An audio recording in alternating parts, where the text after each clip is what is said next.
Hello and welcome into another episode of Locked On Wolves. Today on the show, team trends from the quarter pole of the season, specifically the defense. How does this year's defense compare to last year's? The good, the bad, and the ugly. It's all coming next.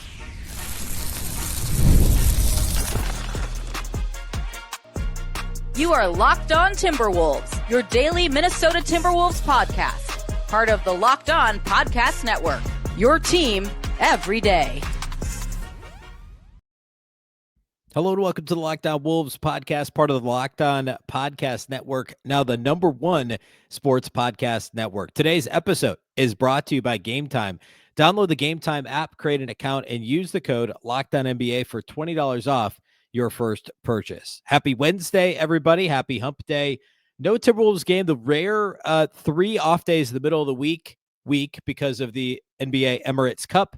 So we're going to start our deep dive into Timberwolves team trends. Last week I did player trends at the quarter pole of the season. We're now just a little over a quarter of the way through, not quite a third of the way through the regular season schedule. So I wanted to take a half step back as we did last week with individual players.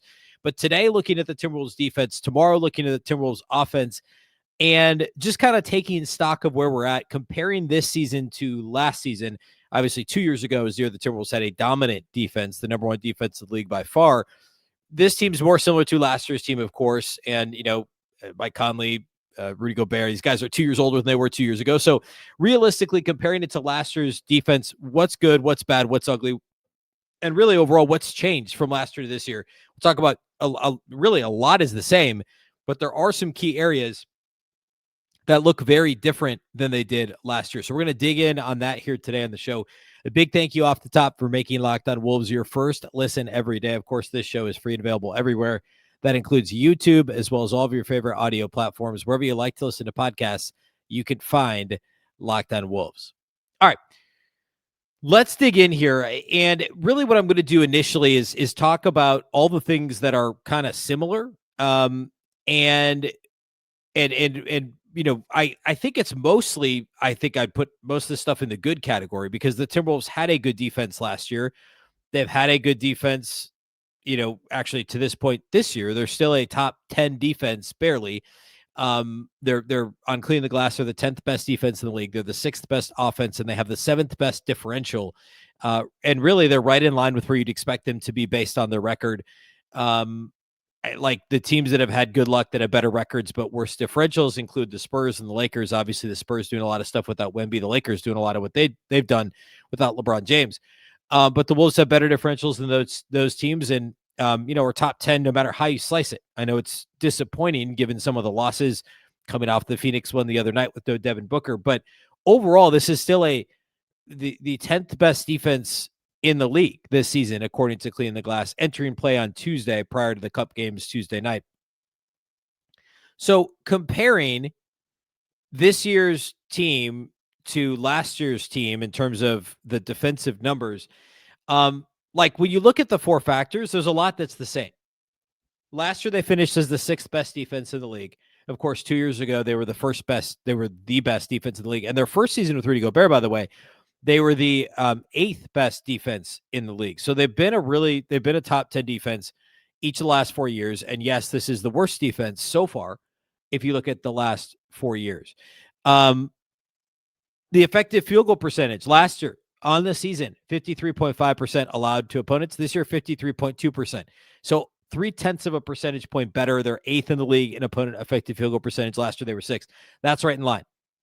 The things that are a little bit off defensively are they're not forcing as many turnovers, which is, I think, volatile and flukier than the other stuff we're going to focus more time on.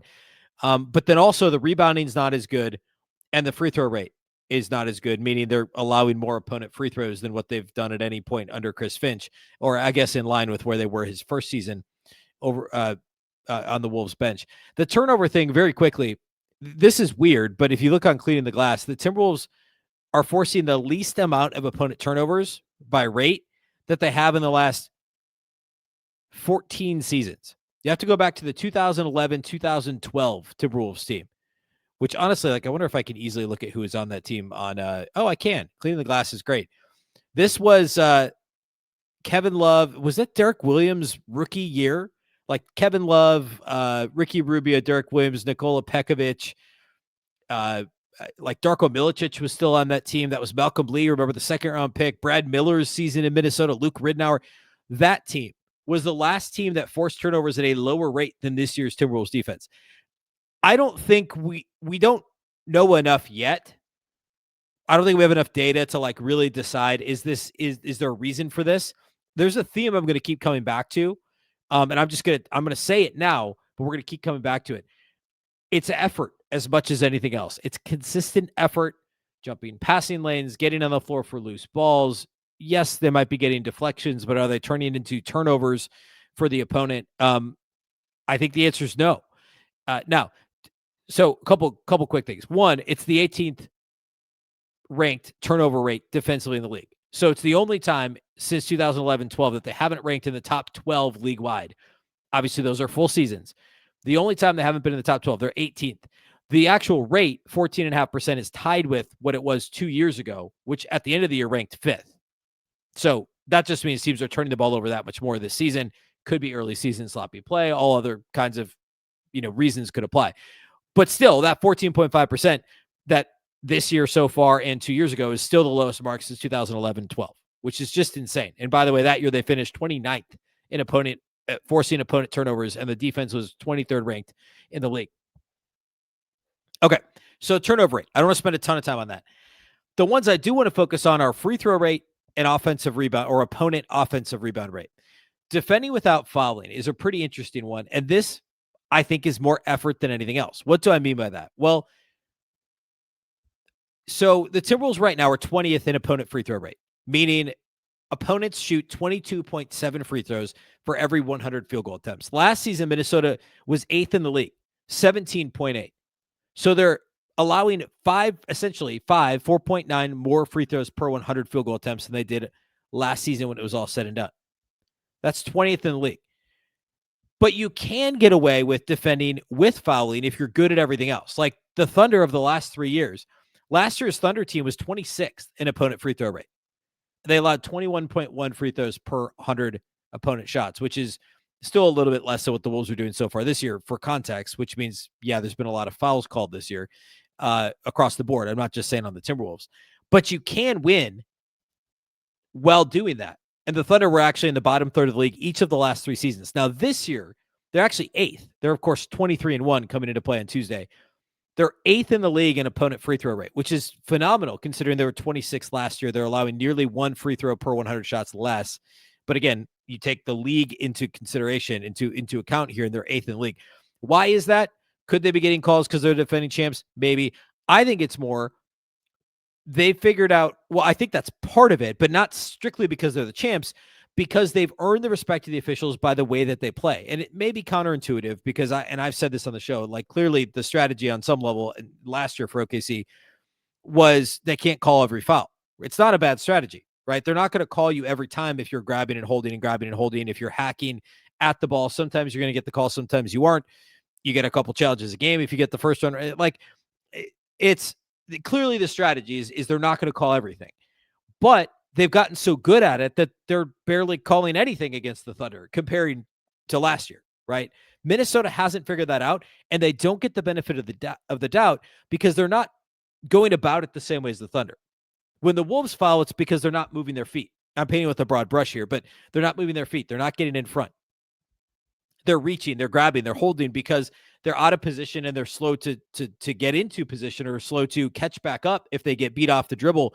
And so they're grabbing and holding and trying to block shots from behind and all this stuff. And that's contributing to the high opponent free throw rate. So I come back again to effort level, to want to. That has been a consistent issue this season for Minnesota. And we saw it for stretches last year too, where they were too cool for school coming off their first conference finals bid. That reared its ugly head early and middle of last season. This year, they have a better record than they did last year at this time in the season, mostly because the schedule's been so soft, which we'll talk about later. I'm surprised. Like if you had told me 2 months ago, the Wolves would have 9 losses on December 9th, I would have been disappointed. I thought this team at this point should only have 5 losses based on the schedule. So all that to say, I come back again to effort, turnover rate, free throw rate. effort's a huge issue. Let's talk about defensive rebounding next, and then we'll get into what I would classify as the good, the bad, and the ugly of this season so far for the Wolves when it comes to the defense. We'll do all that here next. Today's episode of Locked On Wolves is brought to us by our friends at Mint Mobile. You know, there's no reason to let big wireless drain your wallet, especially during the holidays. Right now, Mint Mobile is running their best deal of the year. All of their unlimited plans are 50% off. That means you can lock in 3, 6, or even 12 months of unlimited premium wireless for just $15 a month. It's the easiest way to take your overpriced phone bill and give it the full Scrooge treatment. And what makes this even better is how simple Mint makes the switch. No contracts, no nonsense, just real savings and real quality service. Switching to Mint lets you keep your same coverage for a lower price. Setup takes only a few minutes. You can bring your own phone and number without any issues. The service is fast and super reliable, even on the go. And it's just good knowing that you're not overpaying just to stay connected. Turn your expensive wireless present into a huge wireless savings future by switching to Mint. Shop Mint Unlimited plans at mintmobile.com/LockedOnNBA. That's mintmobile.com/LockedOnNBA. Limited time offer, upfront payment of $45 for 3 months, $90 for 6 months, or $180 for 12 months. Plan required, $15 per month equivalent. Taxes and fees, initial plan term only. Greater than 35 gigabytes may slow when network is busy. Capable device required. Availability, speed, and coverage varies. See mintmobile.com.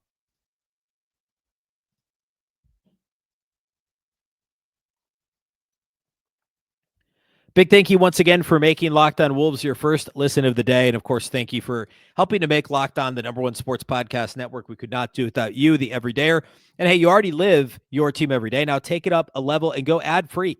Join the Everydayer Club today and get Locked On Wolves with no interruptions, members only Discord access, and more, all for just $5 a month or $50 a year. Go to lockedonwolves.supercast.com. That's lockedonwolves.supercast.com, or check the link in the show notes to learn more. At the end of the show, I'll tell you how you can get your first month free of the Everydayer Club, so stay tuned for that. All right. So we've talked about turnover rate being somewhat fluky, but also somewhat tied to effort level. I would say the same thing about free throw rate. When it comes to defensive rebounding, there's some individual performances that are not up to snuff. Overall, the Timberwolves are allowing the highest percentage of opponent offensive rebounds since the 2014-15 season, when they were dead last and allowed opponents to rebound nearly 31% of their shots, according to Clean the Glass. The 2014-15 season was the Kevin Martin year. I say the Kevin Martin year, one of the Kevin Martin years. This was also a Ricky Rubio year. Robbie Hummel was on this roster. Gorgie Jang, Zach LaVine, of course. I think that might have been a dunk contest year. Chase Budinger was on this team. That was the year where they signed Gary Neal, and I think the year they acquired Kevin Garnett. I think it was the first Garnett year. Like lots of fun names on that roster if you want to go back and look at it. That was the worst rebounding team. This is the worst rebounding team defensively. Again, comparing this against full seasons since then. Last year, they were 12th in the league in defensive rebounding. The year before, 10th. This year, they're 16th, allowing 29.5% of opponent misses to be rebounded by the opponent. Again, the worst in 11 seasons. Some individual players who are having struggles with that, Anthony Edwards, frankly, has not been very good on the defensive glass. And I know he's got a lot on his plate. I know he's doing a lot. I know there was an injury earlier this season that could contribute. I don't know. Whatever the case might be, if you look at his rebound rate, it is the lowest defensive rebound rate since the second season in the league, and his second lowest ever. And his same thing, actually, his total rebound rate is his third lowest. His rookie year was a little bit lower, and his third lowest and his lowest since his second year in the league. So his last 3 seasons, his all-star seasons, he had higher rebound rates on the defensive end. His offensive rebound rate is in line, but the defensive rate is 1.5 percentage points below where he was each of the last 2 seasons, and nearly 3 points lower than what it was 3 years ago, his first all-star season. So Ant is part of the problem when it comes to defensive rebounding. I would also call out Jaden McDaniels, who, this is a weird one because, well, his defensive role has changed this year, and lately he's ended up on the ball a little bit more just because of some of the rotation changes and Mike Conley not being really capable on the ball at this point. But it really should help his rebounding compared to what he was doing last year versus hurt his rebounding. And instead, Like last year, we had career high defensive rebound rate, offensive rebound rate, total rebound rate for Jaden McDaniels. It's one of the main reasons why he was overall so much more valuable last season. Get a total rebound rate of 10%, which is awesome. And a defensive rebound rate over 14%. This year, his defensive rebound rate is just 11.8%. It's down almost 2.5 percentage points. And his total rebound rate is down from 10% to 8.2%. So 1.8 percentage points. That's significant.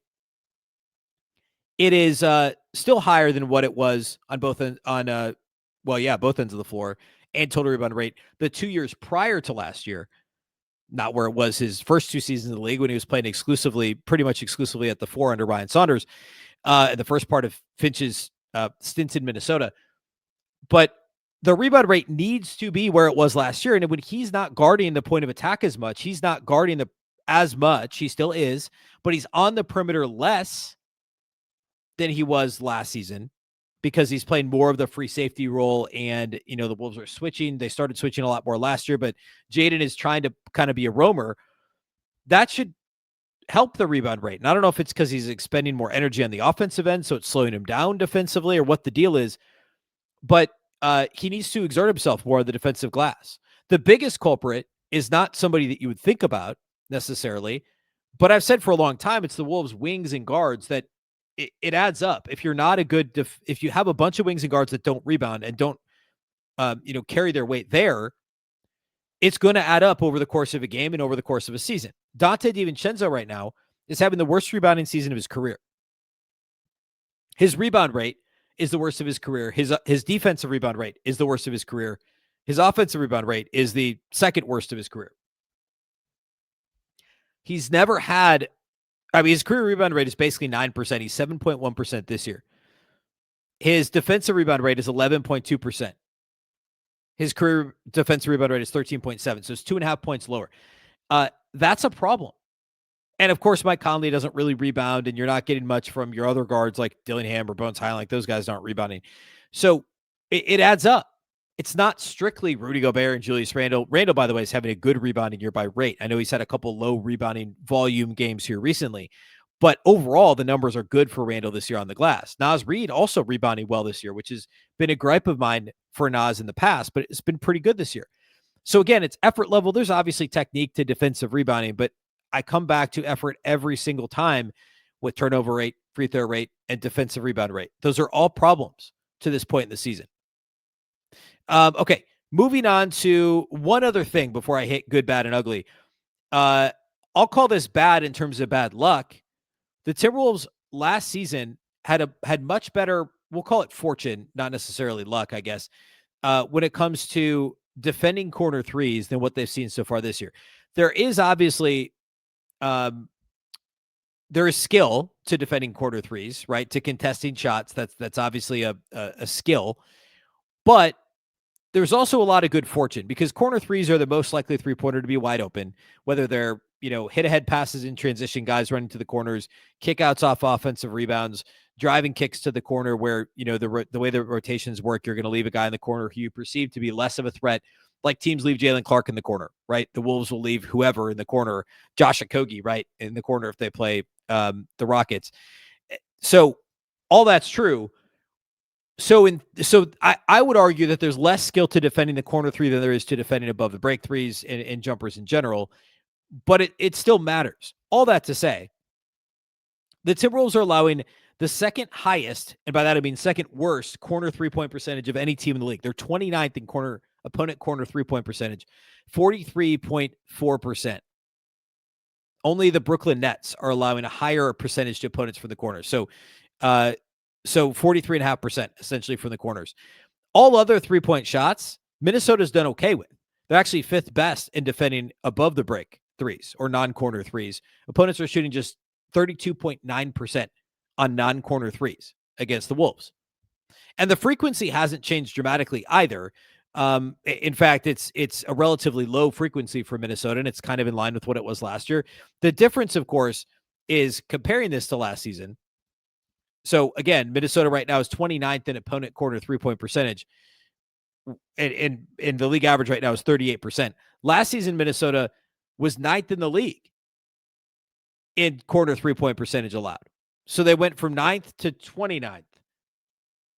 from last year to this year. I don't think they were like dramatically better at defending corner threes last season compared to this season. I think there's some bad luck involved.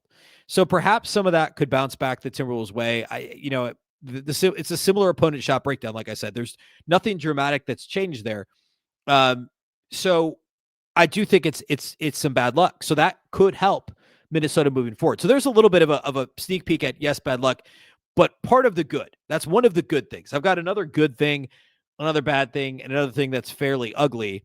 As of right now, again, at the quarter pool, roughly, 29% or whatever the schedule moving ahead. So we'll look at good, bad, and ugly here as we close it out.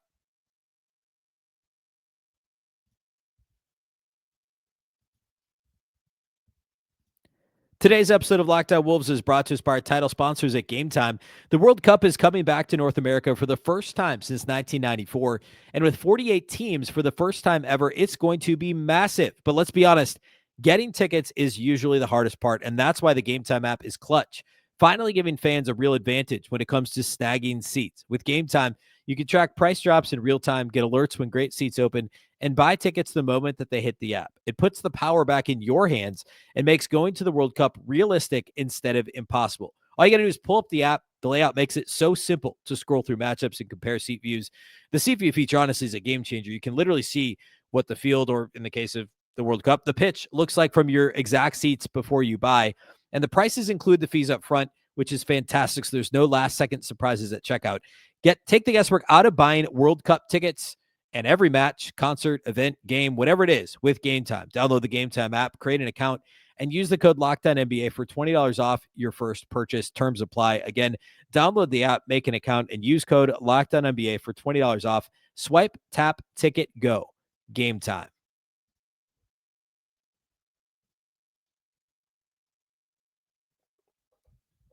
Okay, so part of the good is actually because of bad luck that should swing back the Wolves' way. Opponents making threes from the corner at a crazy rate.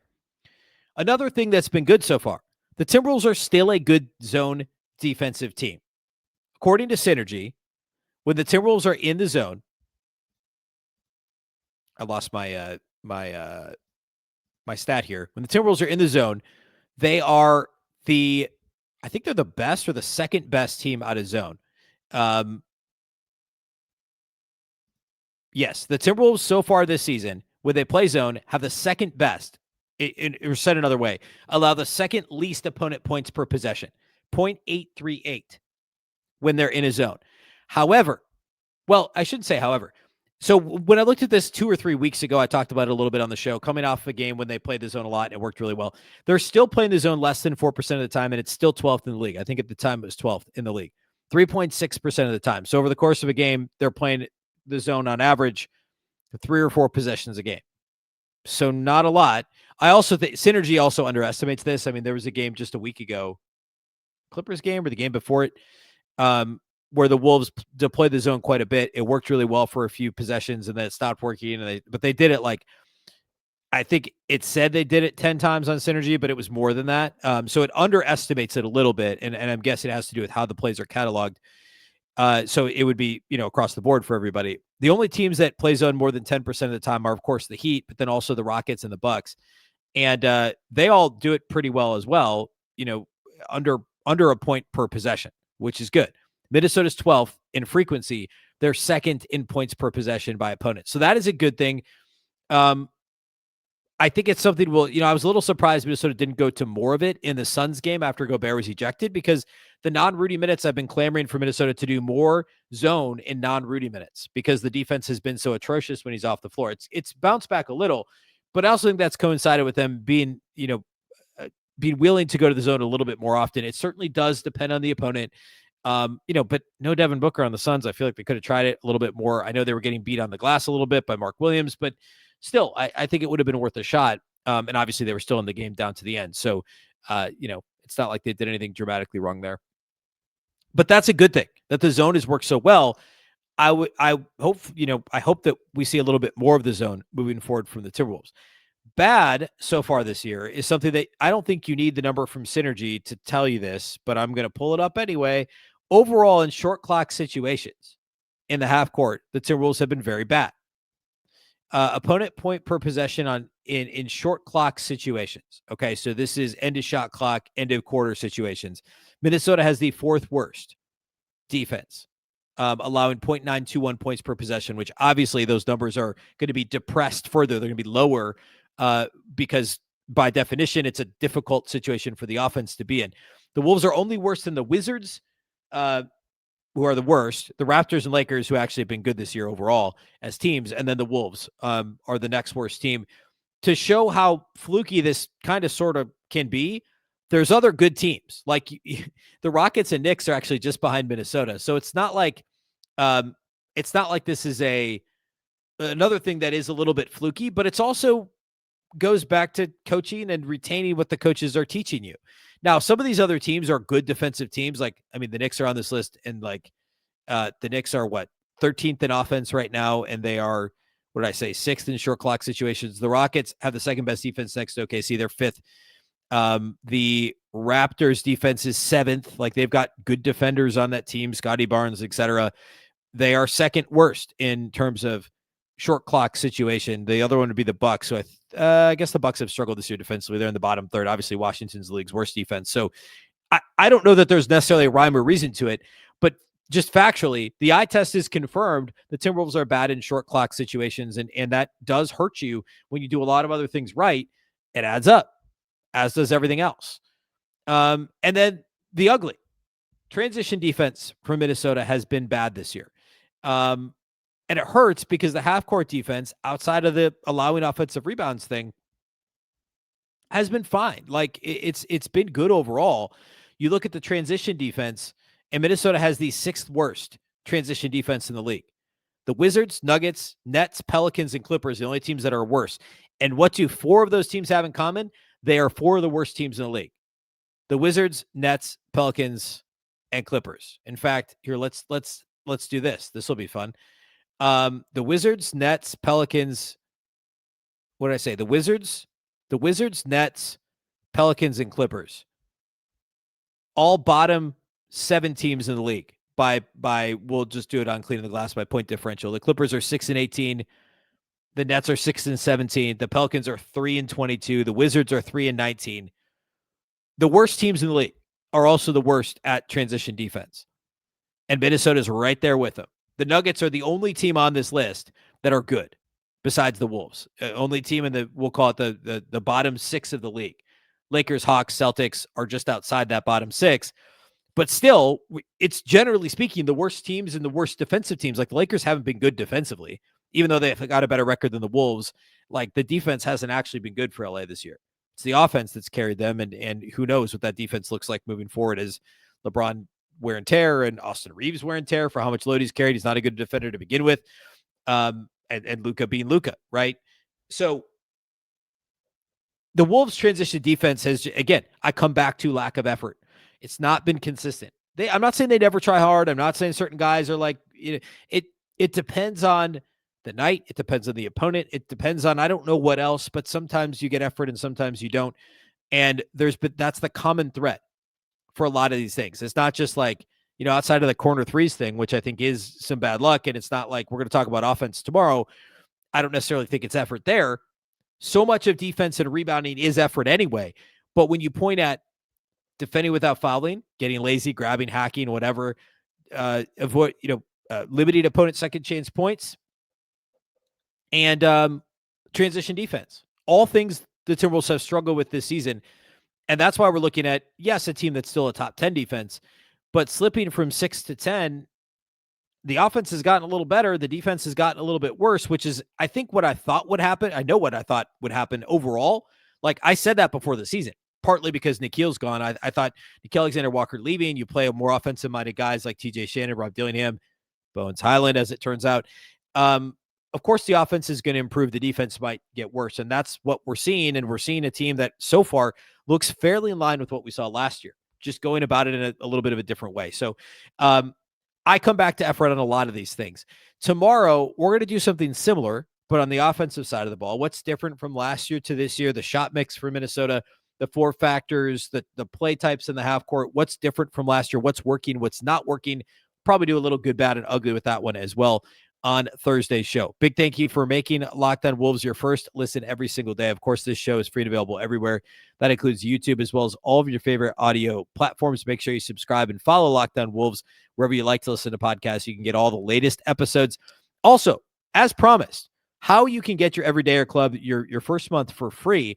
If Locked On Wolves made your Spotify Wrapped, just prove it on social media to secure a free month of the brand new Everydayer Club. Just tag our national Locked On Podcast Network account on any social platform. We'll drop you a code. Be one of the first to join the Everydayer Club to get your favorite show ad-free and exclusive access to the members-only Discord channel. Again, to sign up, you can go to the Everydayer Club and sign up at lockedonwolves.supercast.com. Of course, this show is also part of that very same Locked On Podcast Network, your local experts on all the biggest stories. Once again, I'm Ben Beecken. This is the Locked On Wolves podcast, and we'll catch you next time.